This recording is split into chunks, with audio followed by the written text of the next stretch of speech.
Hey, ladies and gentlemen, welcome to the show. It's Wednesday. It's time for another Leadership Toolkit. As you know, your definitive leadership growth podcast. There's an opportunity here for you to learn and grow from people from all different verticals of business, from literally all over the world. Today is no different. We talk about successes. We talk about people's failures or stumbling blocks and how you can learn and grow from them. I've had some really amazing guests. Today is no different. As I mentioned, I have got the amazing Stuart Morris on the show. He's an entrepreneur. He's a trainer of entrepreneurs. He's a trainer of trainers. He's actually trained at a PhD level when it comes to entrepreneurship and leadership at Henley Business School. So I'm very excited to bring Stuart on the show today. Stuart, welcome to the Leadership Toolkit. Thanks for spending time with me today. Thank you for having me. It's lovely to be here. So if you would take a few minutes, I'm really excited about your background and sort of how you came up through leadership and entrepreneurship. I think it'll really add a lot of value to the people that are tuned into the show. And if you take a couple of minutes and just share, what is your background? What was the start? What's a little bit of the journey and where are you at now, Stuart? There you go. So I started my career working for Hewlett Packard, a big electronics firm as they used to be, not just about printers as they are now, and worked my way as an engineer. Thoroughly loved my career there, but knew that I didn't fit into a big organization. I was just a round peg in a square hole. Couple of smaller businesses, and then finally got made redundant because the company I was working for got taken over. And so I phoned up the customers that I had been serving and said, guys, do you want to be served by the competition, or do you want your customer service run by the people that actually installed your system, basically meaning me? And enough of them came with me that was my first business started. I had a couple of my colleagues, and that was 30 years ago, and never looked back. Apart from the one period of time when I worked at the University of Reading at the Henley Business School teaching entrepreneurship for 4 years, it was an absolute blast. I taught people all over the world, had such a good time, but working in a big corporation like a university, with all the corporate politics and the needing to ask permission to do anything, it wasn't for me. So I went back to running my own businesses. So now I've moved from technology and internet security, which was my background for many, many years. And I now run a retreat centre here in the north of England, which is in a 300-year-old farmhouse. This stone wall behind me has stood here for 300 years.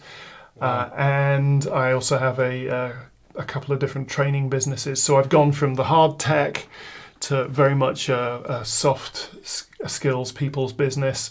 And I see you've just put up the link to the OneInAMillion.life, which is a new project that I'm launching to help people be intentional about life rather than just sort of drifting through a career as so many of us do.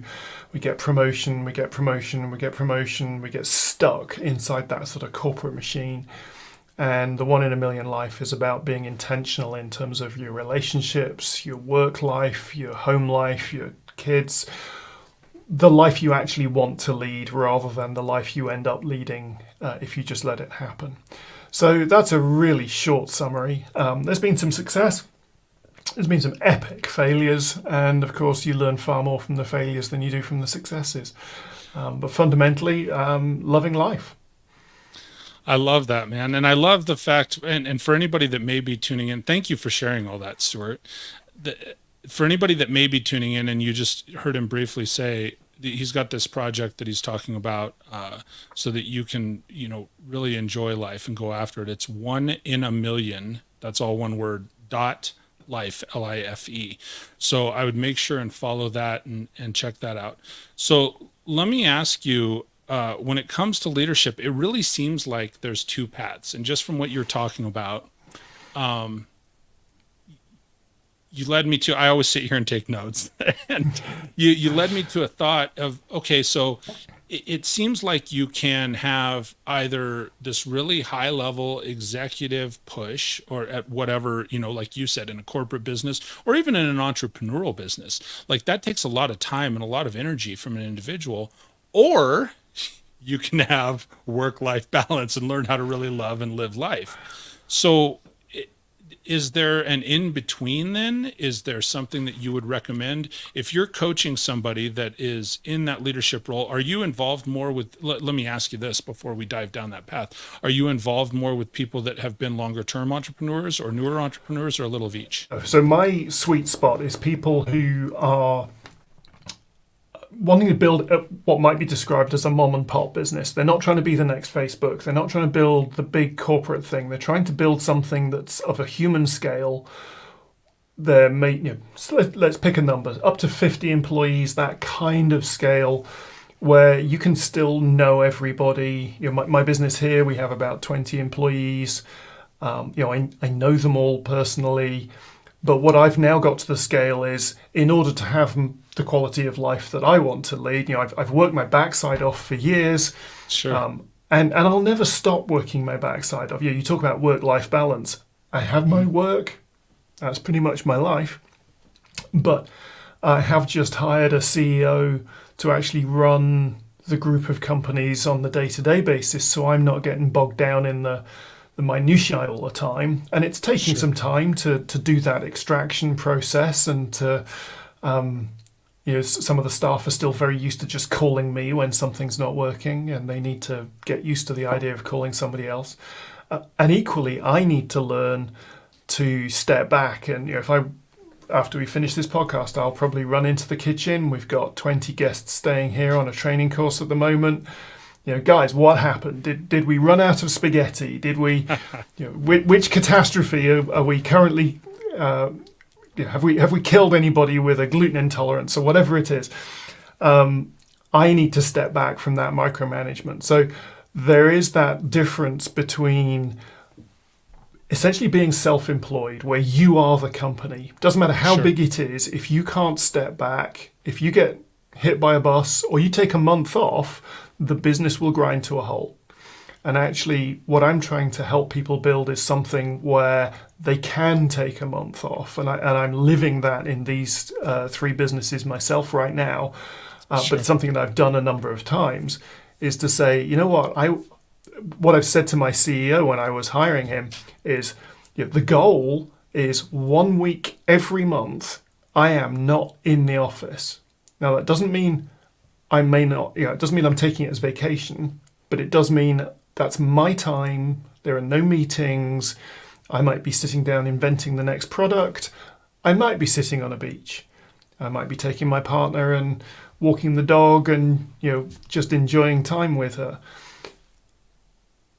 The big thing is, none of you know, and none of you have the right to know. It's my time. Right. And then, one of my passions is aviation. I've spent the last 2 years restoring a 63-year-old aeroplane. Oh, wow. Next year, I plan to fly that across the Atlantic, which is definitely a 1 in a million adventure. Not many people will be flying over the North Atlantic in a 60 by then 4-year-old aeroplane, which they've restored. And there's a non-zero risk of something catastrophic happening. But what I've said is, for a whole month, I am off grid. I will not be contactable whilst I'm doing that. That's awesome. So let me ask you, since you're going through some of this right now, because I think one of the things that I picked up on, you said, hey, how do I get people they're accustomed to calling me versus essentially delegating to somebody else? What are some, because I know a lot of entrepreneurs, a lot of leaders, Stuart, experience that. I've experienced it multiple times. And here's the thing. I think we think so often like, oh, I've got it fixed, right? And that's never going to happen again. And I think by nature, a lot of people that are in those roles do find themselves gravitating back towards that. So what are maybe 2, 3, 4 steps or strategic tactical things have you tried to incorporate right now to get your staff to go this other direction through you mentioned your CEO, through somebody else rather than coming first to you? Repetition. It's just like training a dog. And you have to do it with yourself. The biggest thing is we facilitate people's addiction to us. And so we like the idea that everybody comes to us for the answers. We like the idea. a really good example in one of my training businesses. I have a very strong opinion of how one particular session should be taught. It's my specialist subject. It's I walk into that classroom, I don't need any notes. I am delivering for the next hour an absolutely riveting, I hope, session. But it's my core. It's passion. It comes over with passion. I know exactly how I want that session delivered. To the second, I know exactly how I want that session delivered. If I'm not going to be there, I need to trust somebody else will do it their way. It may not be exactly the way I want it done. It was Richard Branson who said, hire the best people you can afford and let them get on with it. Sometimes they will let you down, but most of the time, you just have to trust that they will do it their way. If you train them well enough, they'll do it enough your way. But you're hiring them for the skills and the magic they bring. You're not just hiring them to be a clone of you, because they can't be a clone of you. And the other evening, my son, who is my head chef here at the retreat center, yes. Love him dearly. He's my son. He and one of the hospitality staff messed up. We nearly killed a client with a dietary mix-up. And after the meal, they're both sitting there mortified. They knew exactly where the mistake had happened. Mm-hmm. Right, we sit down, we work out a whole system of how this is never going to happen again. And rather than me going, guys, this is how it's going to happen, I had to have the humility to say, okay, tell me how you are never going to let this happen again. And that process of allowing other people to solve the problems, they get addicted to you solving the problems. They get addicted to you being the one who's forever got the answer. And to be honest, we get addicted to it ourselves. We like to win. We like to win. We're type A personalities often. We think we know how it should be done. We want it done a particular way. I'm a useless employee. I get fired if I'm an employee because I think I know better than my boss. Well, that's why I'm my boss. The only person that can fire me is me. So I do know better than my employees. That's the tendency is to say, I want it done this way. And actually, we have to relinquish control. And we have to wean ourselves off that feeling of being in control. And it's hard. It really is hard. No, I absolutely agree with you because I think, and it's sort of a dichotomy. And what you're saying is like they get it's attractive to have somebody that has the answers, and it's attractive to be the person with the answers. Like we just said, you love the win. Here's 3 things I extracted from what you just said, and I love that. I love the presentation of it because I said, okay, well, how do we get? And I always want people to take notes when they're listening to the podcast. And so I do some recaps, plus to make sure that I've got it right. Because if not, then speak up and tell me. But I said, okay, well, how do we get from, where we are, start delegating? Because delegation and getting other people to move forward, it really is one of the only ways that you can grow a business, regardless of the size of business, mom and pop business, large corporation. It's the only way you can scale. And so the 3 things I picked out of there, you said, number 1 was repetition. You have to do it over and over and over again. And we've said that in our business, like psychologically, they say 26 spaced repetitions to get somebody to quote unquote get it, right? And so right about the time you're about ready to vomit, they're like, oh, they're getting it now. And so repetition is number 1. 2 is developing that trust. You said you have to trust that you have the right person in that role to do this. And in that trust, you have to trust that you made the right decision to begin with, getting that person there, right? And then the third one, and I really like this, is the fact that you said you have to allow their way. We have to let go and allow them to fail. And I think it's very powerful, like you were just talking about with your son. You said, hey, I want their solution. It's not my solution, because it's easy to come in. I think it's way more powerful when we're working with staff and employees and people within a business. And if we're in a leadership role, it's far more powerful to have their buy-in. Hey, this was my idea, so I'll execute on it. If it's your idea, maybe I might follow through with that. But maybe not. Yeah, maybe not. I love that. So I set the quality standard. no dead clients. I mean, I say that flippantly, but yeah, it's kind of I'm gluten and Seems lactose fair. intolerant. Yeah, I'm gluten and lactose intolerant myself, so it's actually quite important to me that we get this right.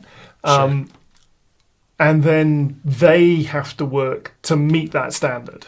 So I set the goal, they work out how to get there. I may have opinions and wisdom to add to that process, but it's, otherwise, and you see this time and time again, you see a business grow to the point where the founder can't control everything. And the founder is getting more and more stressed because they've got all these plates spinning. And the team are dropping balls because everybody has to come back to the founder. I have a friend who's been running a business for as long as his business is at least 30 years old, and it hasn't grown at all in 25 years because he's at the core of every decision that gets made, everything that happens. It's tough. And I was like, God, just let your team do what they need to do, and let go of some of the control. It's hard. It is hard, and some of us can do it, and some of us can't, and some of us have to relearn. And I think also there's a thing, especially in the technology business, and I had this for a long time, where particular experts in a particular element of whatever your technology business is, get the sense that I need to retain this knowledge to myself, and then they can't fire me. And actually what I tried very hard to do was create a culture where I can promote you when your team can do what they do without you. So when you can take a 2-week vacation and your team continues to perform at the same level, that's not the point I fire you, it's the point I promote you. And building that culture was quite challenging sometimes because it's so alien to the way people generally think. But it's like, when you have got everything that's in your brain down into your team and they are self-managing, now's my chance to lift you up a level higher, rather than you make yourself indispensable. You make yourself indispensable, you're stuck where you are. Well, that, and then you're completely dispensable. They're going to find somebody that can replicate themselves. I think that's very, very powerful. And that's, I think that's, I'm a huge fan of John Maxwell when it comes to leadership. And that's one of the principles. He says, look, if it's just me, I'm adding to people. But if I'm pouring into them to where that they can learn it and they can grow themselves, then it's multiplying, so you go from addition to multiplication. And I love the statement, the best, and I've said this to people in business. You and I are totally on this page together. The best way for this is within the last 90 days. I had someone come to me and he said, well, I want to get promoted. I want to move to this next role, right? He wanted to move into a business manager, finance manager role out of a sales role. And I said, well, the best thing that you can do for yourself then is train your replacement, right? Make sure that somebody comes on board and can do everything that you can do, because then that void is filled and we're able to move you. I think that's very, very powerful, Stuart. I really do. I've got a question for you that came up when we were talking about, allowing people to work on their own and make their own mistakes. So if you have a perspective, because you said, hey, I've got, my way that I would do things, but I want to help. How do you encourage and facilitate them, your staff, your followers, the people that you want to bring the ideas to you? How do you facilitate and how do you coach them to have their own ideas to get buy-in? As a leader, you have to have the courage to be humble and to listen, and to create an environment where if you've got an 18-year-old, fresh out of school in the team, pick on them to answer a question, to come up with an idea. And then the 60-year-olds in the room go, it's never going to work. We tried that 40 years ago. Right. Yeah, did you really? It's about drawing these things out from people and creating a culture where there is no condemnation, where, okay, so you've come up with this idea. Now let's explore how that may fail. In terms of the catering team. Catering's not my background. I'm not a catering expert. I've never run a kitchen. I can cook dinner for myself and my girlfriend, probably not for 20 people. And my son's in there cranking it out right now for 20 people. That's awesome. So, he has the expertise in this area, but he doesn't have the systems knowledge, the process knowledge, the how things can fail knowledge. So, okay, you've come up with this idea. Now let's explore it. Let's get a big whiteboard out and let's follow the process through. And at each stage, how might this fail? How might this handover from the chef to the wait staff go wrong? Okay, how can we fill that? And so your job as a leader is as a trainer, as a facilitator, your job is to lift people up. It is never to push people down. So, he knows, and all my kids know this because it's the way I've treated them from day one. Sure. I will never ridicule an idea you come to me. I may help you to see its flaws, but it'll be an upward trajectory, not a push down trajectory. And that culture of leadership everything's an upward trajectory. Let me hear your ideas. Let us explore them. And then they start, oh, yeah, okay, no, I can see where you're coming from that perspective. I had a great situation. This is early 2000s. We'd got a software development business that was in Eastern Europe. So, very different work culture to what we might be used to in the US or the UK. Very much failure was massively frowned upon. They would never admit to failure. And I'd got a big team that was working on a project that was failing. There was no question. This project was over budget. It was way, way behind schedule. Sure. And there was a big part of it was a database design. And I knew a bit about database design, but certainly wasn't my area of expertise. And I just kept asking questions. Explain to me why it's done this way. Now explain to me why you chose this rather than that. And then suddenly over time, they said, oh, now we see where the problem is. Because all I was doing was asking them to justify the decisions that they'd made, or the design decisions they'd made. And so as a leader, my role was not to be the expert. It was simply to ask the questions that help the team get to the answers. And then they don't feel condemnation. They feel, we can say, not sure about this. Great, let's get the team together and let's brainstorm it. There is no failure or there's no wrong answer until we've demonstrated that it's the wrong answer. If we haven't demonstrated there's a right answer yet, all we've done is we've got a project that's never going to work. So it takes courage to be a leader of that kind, but the results are outstanding. I think those are excellent. I think there's a few things that I extracted from that as you're sitting and sharing. I think it's important, and leaders take note. Everybody that's listening or watching, take note. Process is important. As a leader, developing process is important. Stuart said that several times. It's so interesting because we'll sit and I have these conversations with people, and it's just.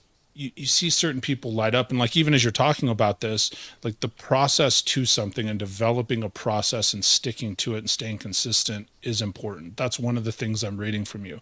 The other thing when I was asking about, new ideas and so forth is the fact that, I really liked your approach with, well, if you're not winning yet, you've just got this project. You just have data. You just have stuff in front of you. It's not a win or a loss. And so I think it's valuable to not, I guess, make that decision too early that something is a failure if you're still in the process of doing that. One thing that you brought up several times here, and this is something, so I always, as my audience knows, I always send a few questions. I try and keep this conversation very organic. Like we talked for 2 minutes before and then boom, camera's live, right? But I always send a couple questions to my guests, and it's interesting the varied responses I get for bios and what people want to discuss. One of the things I really liked, and this has come up several times when we're talking about, because you said, well, hey, if this has failed or this project is not winning and so forth. But one of the quotes that you sent to me, you said, you may not be able to change what's happened, but you have 100% control over how you respond to it. So I think that is absolutely excellent. And I'd like to know, how do you within yourself, if you know something is failing, because we deep down, I think we know.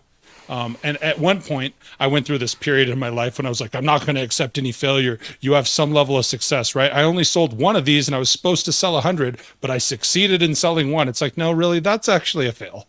Let's be honest. Nobody wanted it. Right. So how do you, is there a process that you go through, Stuart? Is there something that, is there a time in your life that you can pinpoint when you say, hey, no more, I'm not going to do this. This is what changed, or this is sort of the process that you go through internally to control your responses? I have to fess up. I've struggled with depression my whole life. I'm sitting here with a smile on my face. I'm loving the conversation, really energetic, talking about a subject that I love. Yes. Living in a place, I wish you guys could see outside right now. It's just exquisitely beautiful. The journey to get here has been full of bloody knees and broken hearts and pain and times of deep darkness. So I can't say there was this moment when it all changed and suddenly everything was sunny and the world was happy. There are times when life is hard and you're sitting there going, up payroll day, where am I going to find this extra $1,000 from, because the team need paying and I don't have the money, and that still happens from time to time. But that's part of the absolute joy of running your own business is the good times and the bad times and the times when you've got an impossible problem you have to solve.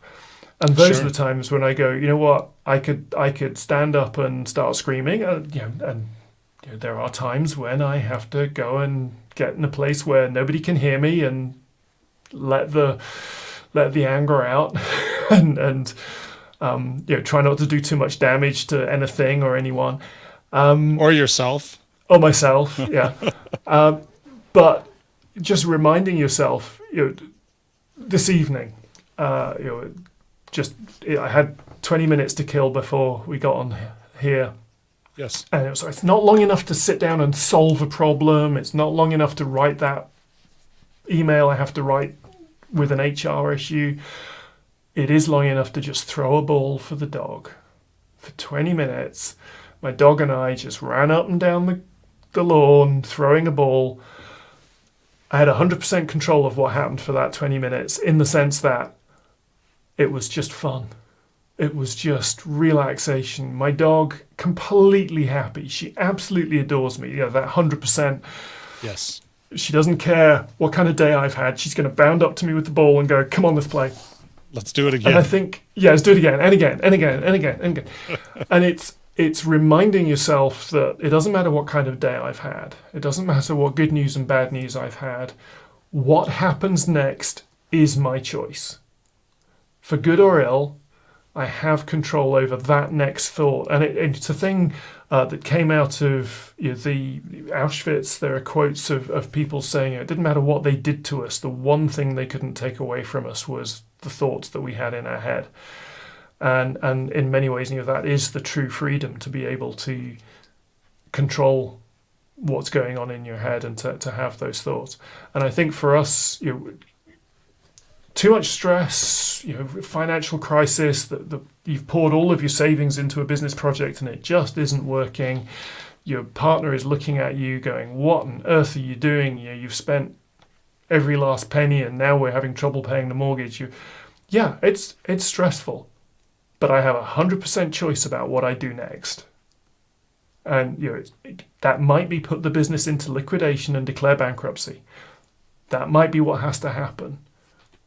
But I get to choose whether I acknowledge, dropping things. I get to choose whether I do it today, under control, or somebody else does it to me tomorrow, out of control. So it's, and my attitude, I could be really hacked off with the surgeon that this afternoon decided that he couldn't operate on my dad's eye. Or I could go, you know what, he made a call. It was a judgment call. We have to, pick up the pieces and move on.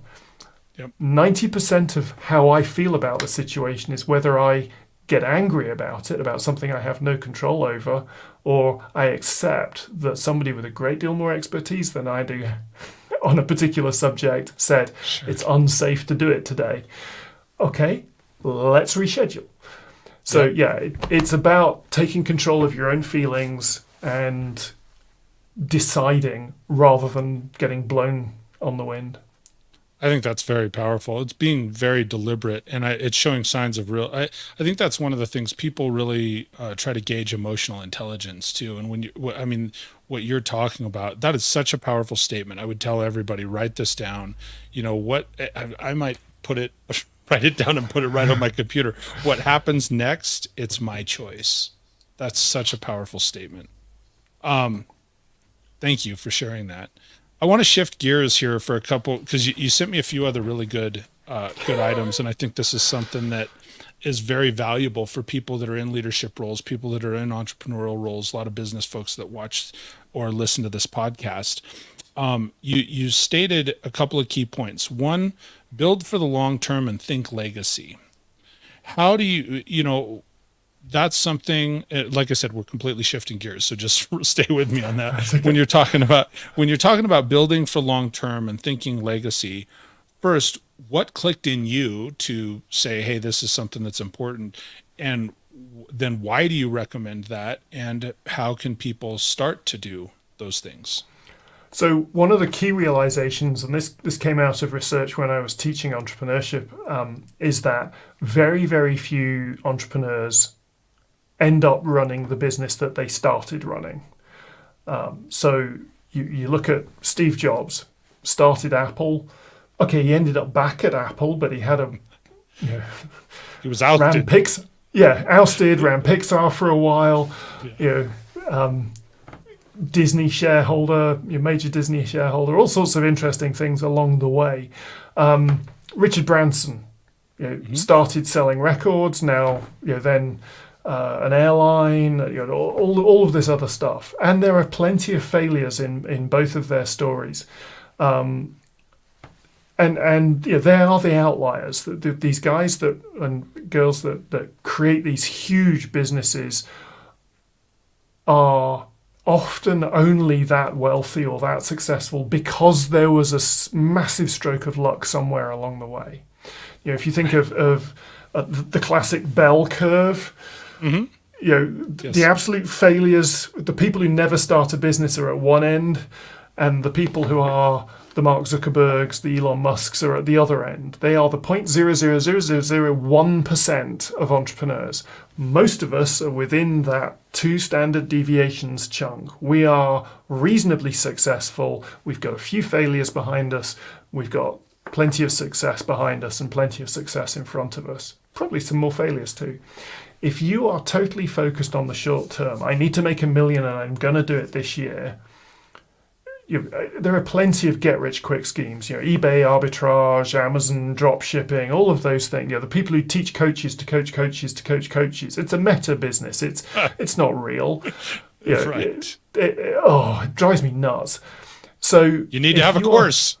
You've got to have a course, and you've got to have this. I'm not selling, I am selling a course, but that's not primarily what I'm selling. What I'm trying to build is a community of people who are on a journey going somewhere. Right? I haven't even, the OneInAMillion.life website isn't finished. It's a work in progress because I'm trying to co-create it with people who come along for the journey. Join the mailing list and let's see where we go, rather than I have this vision for a course. It's a whole different thing. It is.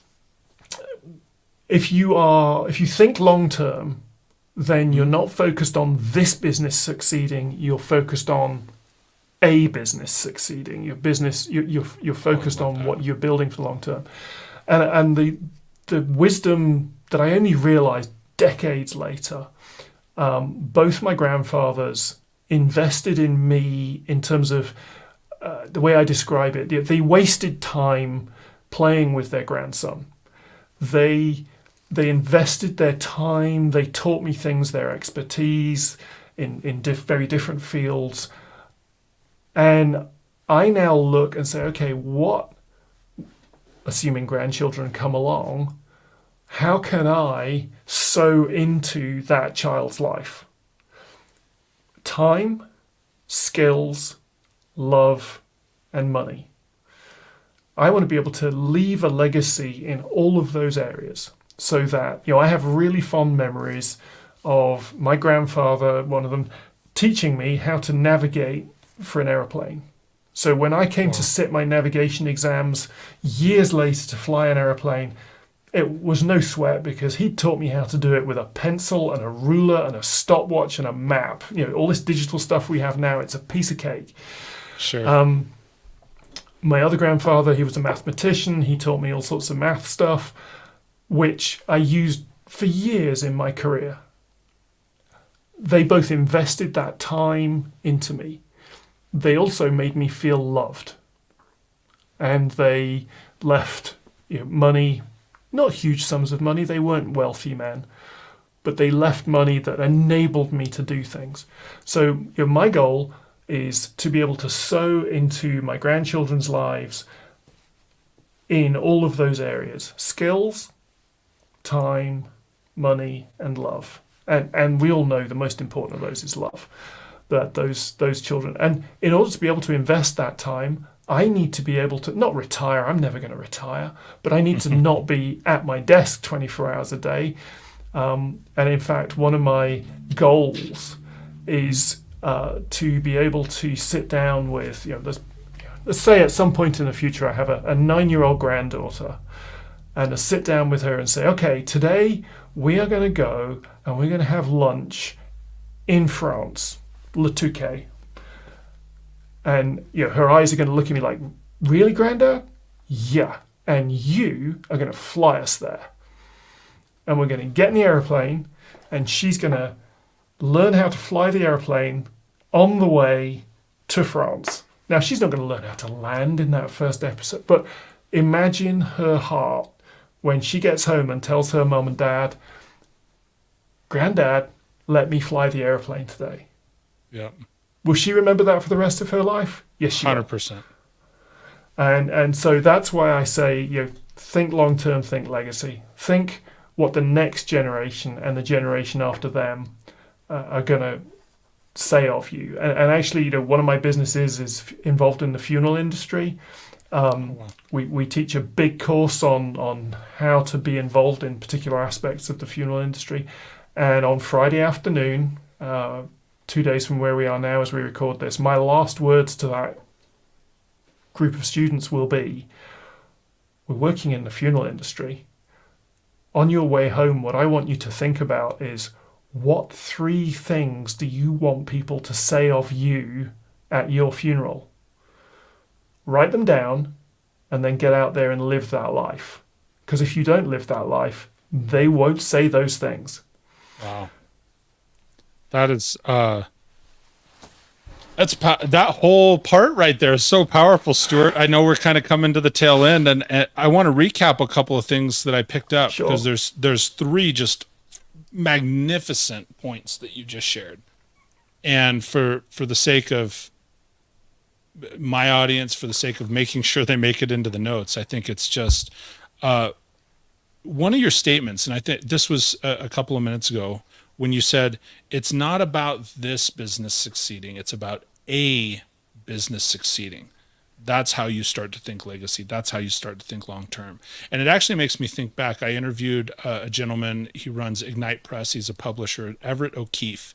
I don't know, probably two months ago, maybe 8 or 10 episodes ago. And he made the statement, because we were talking about publishing. I've published 1 book. I've got 2 others in the works. And he made the statement to me. He says, Mike, understand that it's not going to be whatever you publish next. It's not going to be your manifesto.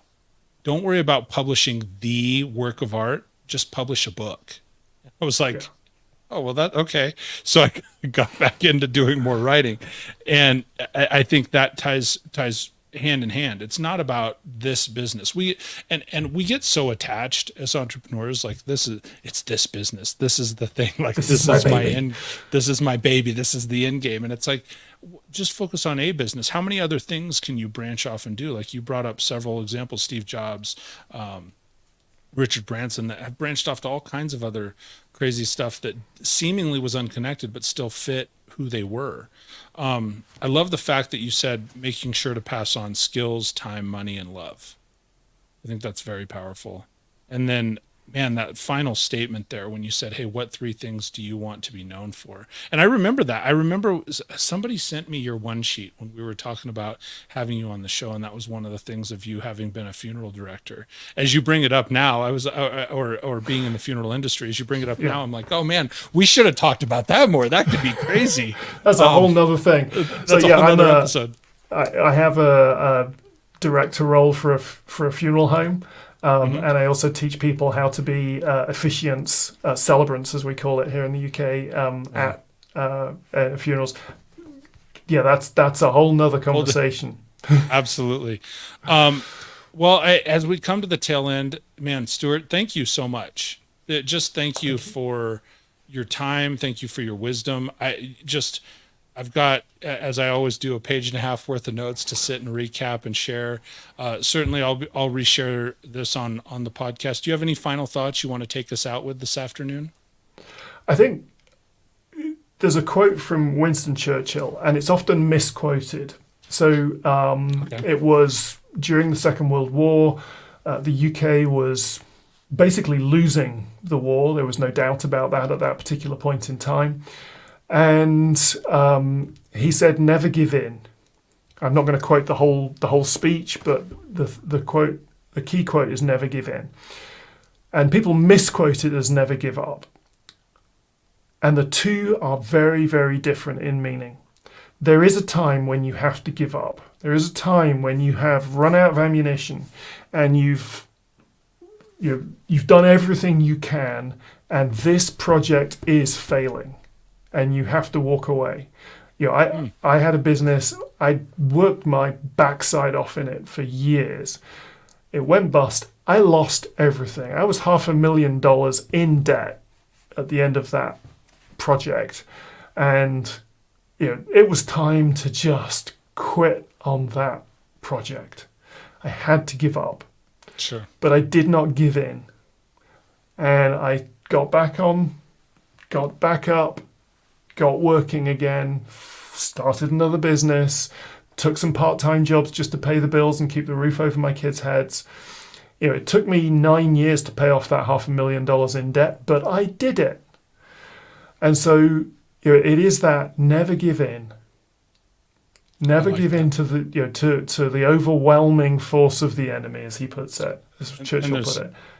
There's lots of forces right now. So I love that closing statement of never give in. Stuart, again, thank you so much for your time today. I'm going to remind everybody where they can connect with you. Check out OneInAMillion.life for Stuart's next project. You can look up Stuart Morris, I'm sure, on LinkedIn and several other places. If you want to hang out for just a moment, and I will go ahead and take us out for the afternoon. Thank you.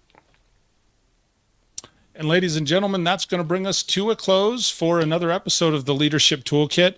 So much awesome information. Like, I love these conversations. I just love them. And do me a favor. There's a couple things.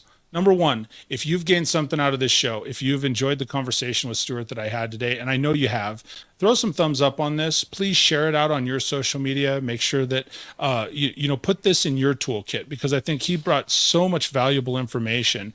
Maybe listen to it again, and I always encourage people to take notes. Secondly, as you know, if you know somebody that would benefit from this, and I hope we all do, if we're looking outside of ourselves, there's an opportunity for somebody else to grow with this information.